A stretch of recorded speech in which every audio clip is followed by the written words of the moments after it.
লাল লাল ঝাল ঝাল শিং মাছ ভুনা কে কে পছন্দ করেন বলেন তো?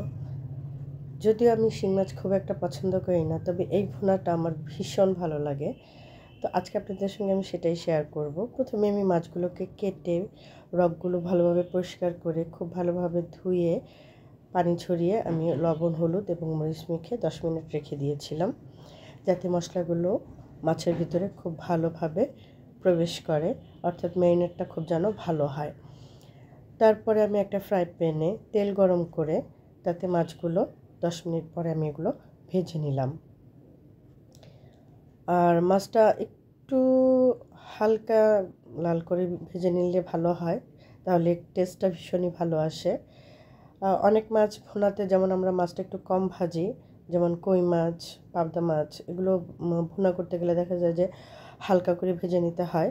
কিন্তু শিং মাছটা আমার যেটা মনে হয় যে একটু লাল করে ভেজে নিলে এটার টেস্টটা ভীষণই ভালো আসে। তাই আমিও সেভাবেই হালকা একটু লাল লাল করেই ভেজে নিলাম। এটা অবশ্য আপনাদের পছন্দ মতন যে যেমন পছন্দ করেন তেমন ভেজে নেবেন। আমি একটু লাল লাল করে ভেজে নিলাম, এই আর কি। তো তারপরে এগুলোকে তুলে নিলাম। অলরেডি আপনারা দেখতেই পাচ্ছেন যে আমি এগুলো কিন্তু তুলে নিলাম। এখন এই তেলের মধ্যেই আমি পেঁয়াজ কুচি দিয়ে দেব।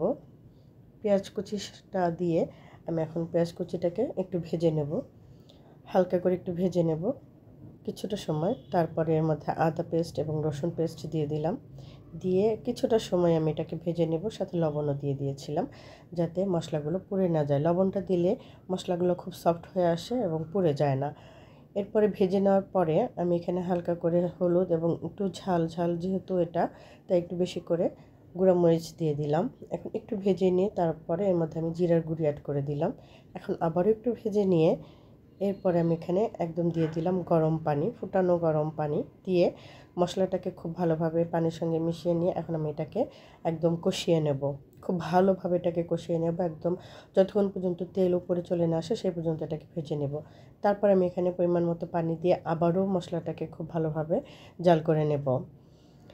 এরপরে যখন খুব ভালোভাবে জাল চলে আসবে তখন এই যে ভেজে রাখা মাছগুলো আমি এর মধ্যে দিয়ে দিব।